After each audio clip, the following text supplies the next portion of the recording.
Tasan Kabupaten Kediri.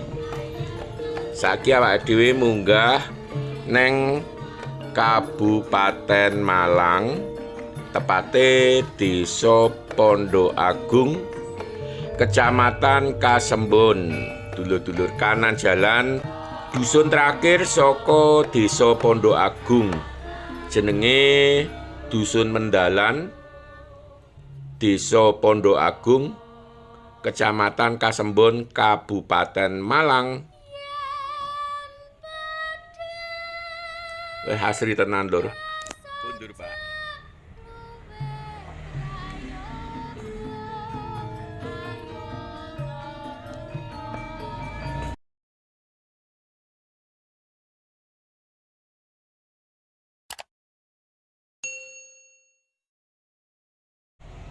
Assalamualaikum warahmatullahi wabarakatuh. Piye kabare dulur-dulur kabeh, muga-muga tansah sehat lan lancar rezekine.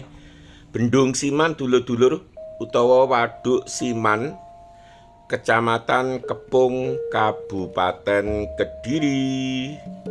Yen dina prei pancen rame banget lur. Apa meneh ki barengan karo liburan Natal dan tahun baru lur. Dadi parkire full, katon rame.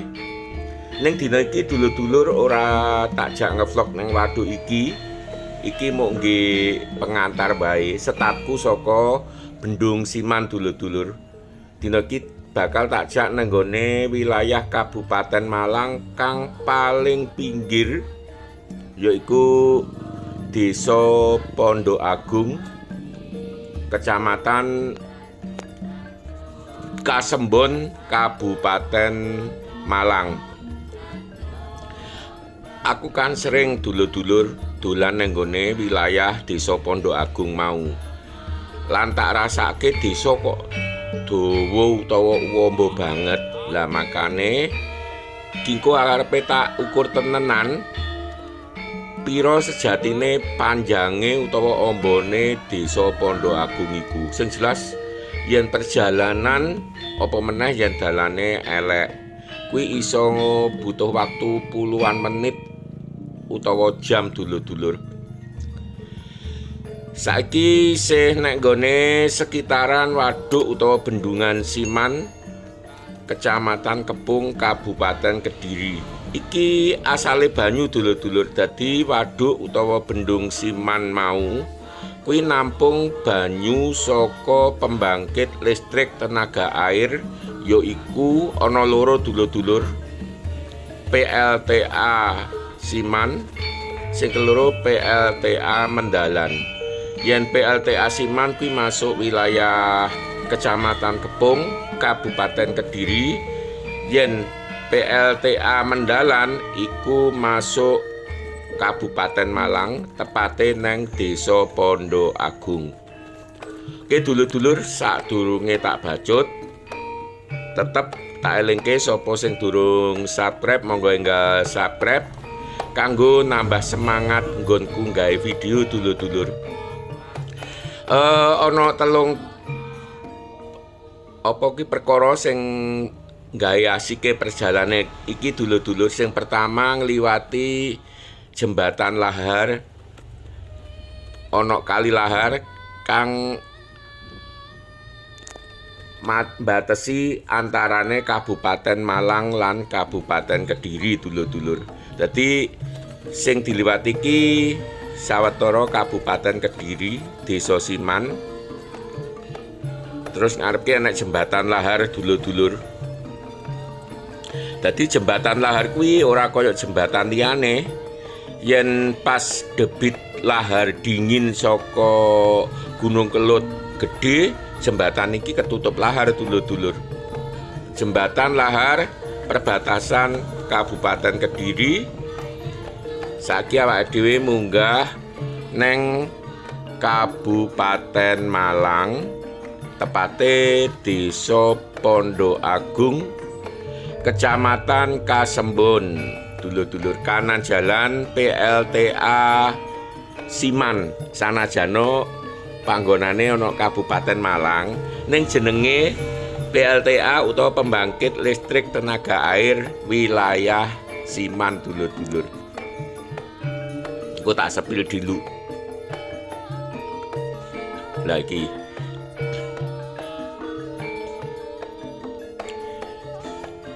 Oke, dilanjut. Dadi iki kondisi Desa Pondok Agung, Kecamatan Kasembon, Kabupaten Malang. Suasanane ora cerah maneh lur, tapi panas.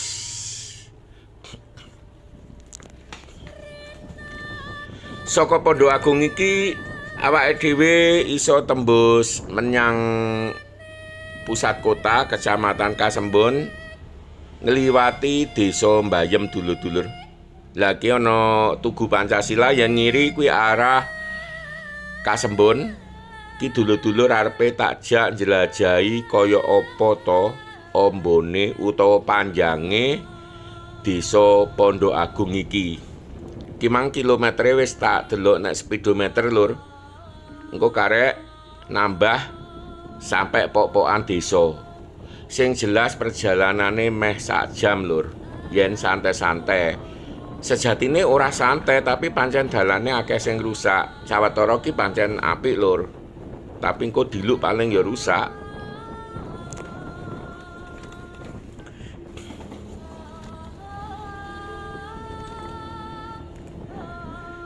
Aku wis dolan mrene mulai tahun awal 2000-an dulur-dulur, dalane ramoh ra karu-karuan. Rusak, legok, geneng peh. Yen saiki lumayan iki alase mauni wis dicor dulur-dulur.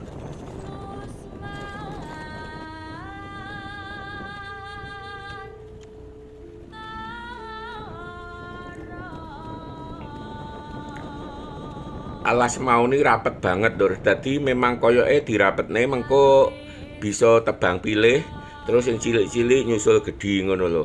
Kira-kira tak delok soale ana wit-witan sing ukurane iki macem-macem, ana sing sak lengen, ana sing sak kentol, ana sing wis gedhe. Ki sawetara isih ana Desa Pondok dulur-dulur. Dadi pertigaan mang iku dusun Pondok.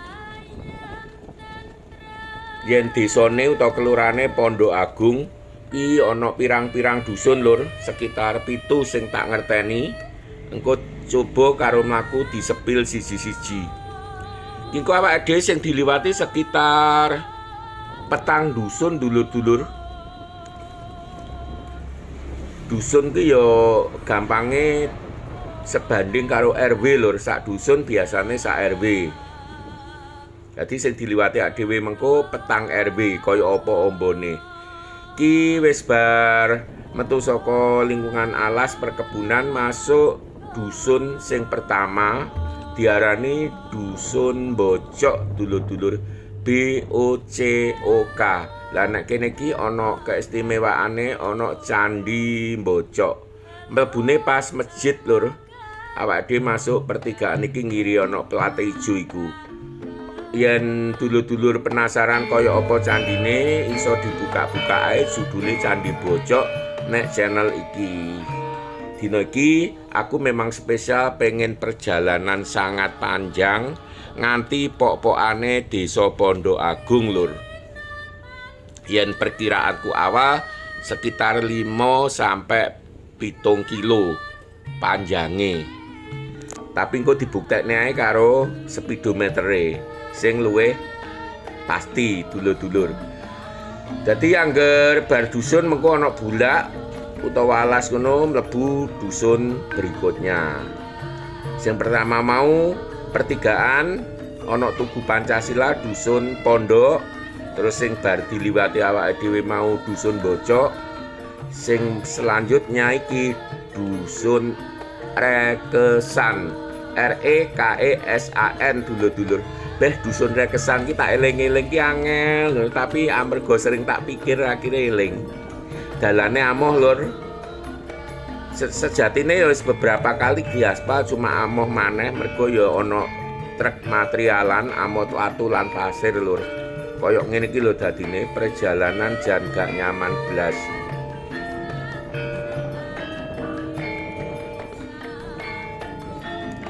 dusun Rekesan.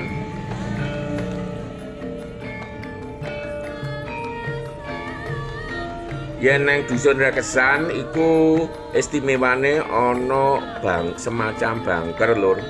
Koyok benteng nggih ndelik jaman perang ngono kalau iki. Iki ya wis ana videone lur, iso dibuka-buka nang nggone channel iki uga.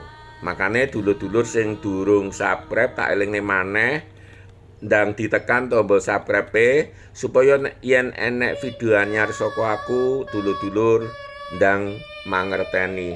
Iki lur ana sekitar 4 bangkere. Terus lawange iki dicat biru lawas ngono saka wesi. Biyen iso dibukake lho, saiki wis ditutup karo apa wesi, pipa wesi. Dadi gak iso dibuka. Tapi ngarep kae ana sing rada buka njajal disepil lur. Kanggo dulur-dulur sing gong sempat nonton video bab bangker iki lur.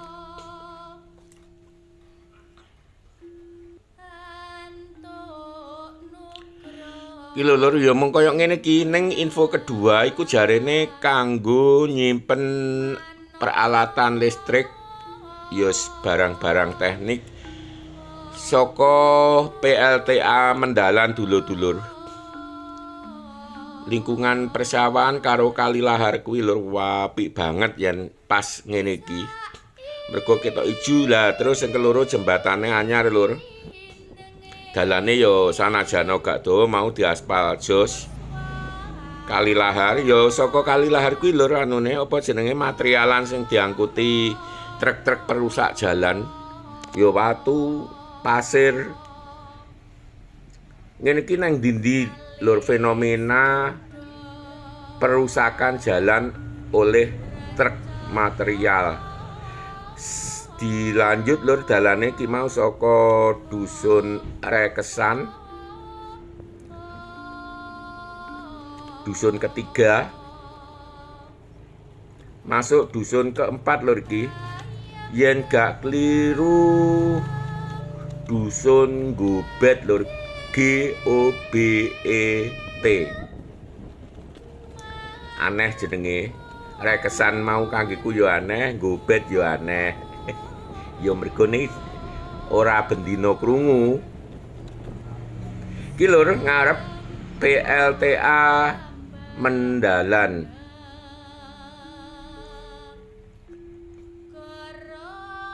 Kasembon Kabupaten Malang.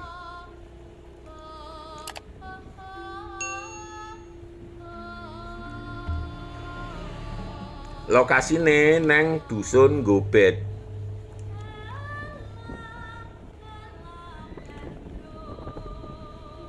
Bar dusun Gobet lagi mengko sing terakhir dusun Mendalan. Wis pok lur.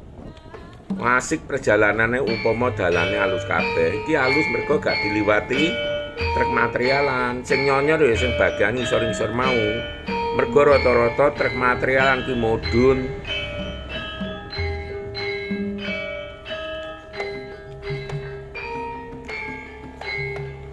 Asli banget lur kampungnya. Terus komoditas utamane duren.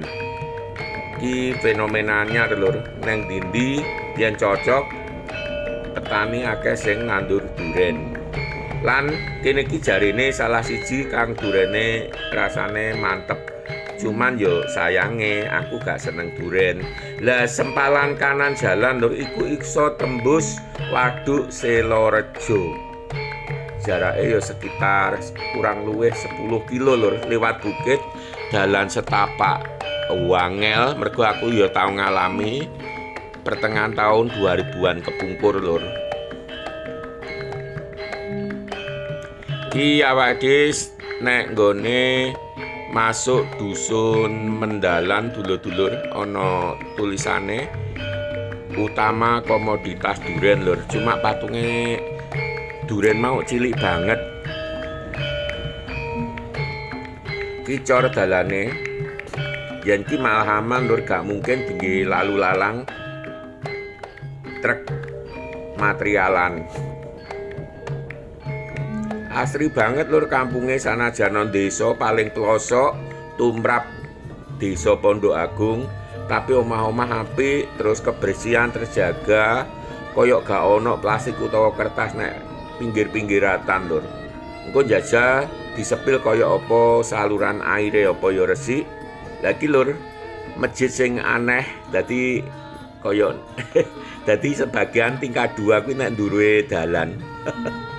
Masjid neng desa utawa dusun Mendalan lur, duduk desa dusun.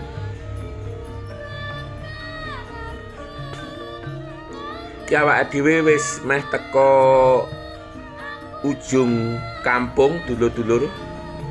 Rumah terakhir pemandangane apik lur yen pas bejo lagi tandur tanaman pertanian ijo ngono.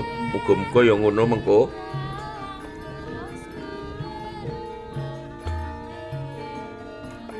Wis lur ki terakhir gene omah maneh. Infone dalan setapak ngarep ki menyang alas. Kondisi rumah terakhir lur ki mau dikelilingi bukit dan persawahan.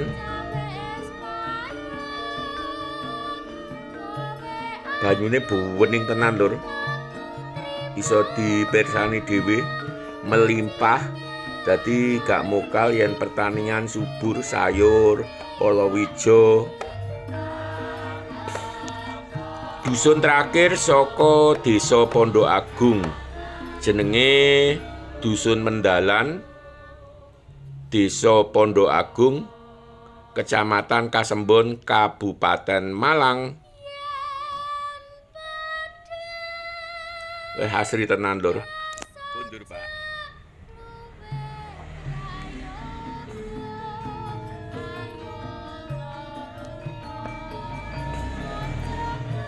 Ki alternatif sing seneng gowes, seneng bulang. Jarake yo saka pertigaan Pancasila mang sekitar 7 kilo lur. Kilo lur banyune bawening kaya ngene iki lur, melimpah saka sumber.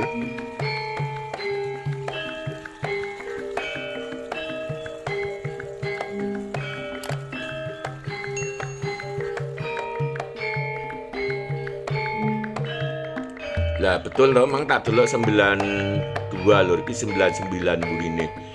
Oke, dulur-dulur ki aku balik meneh nang nggone dusun Gobet. Arepe salat zuhur lur. Sawetara video bakal tak akhir sakmene dhisik, aja kuwatir bakal ana video-video liyane. Wassalam.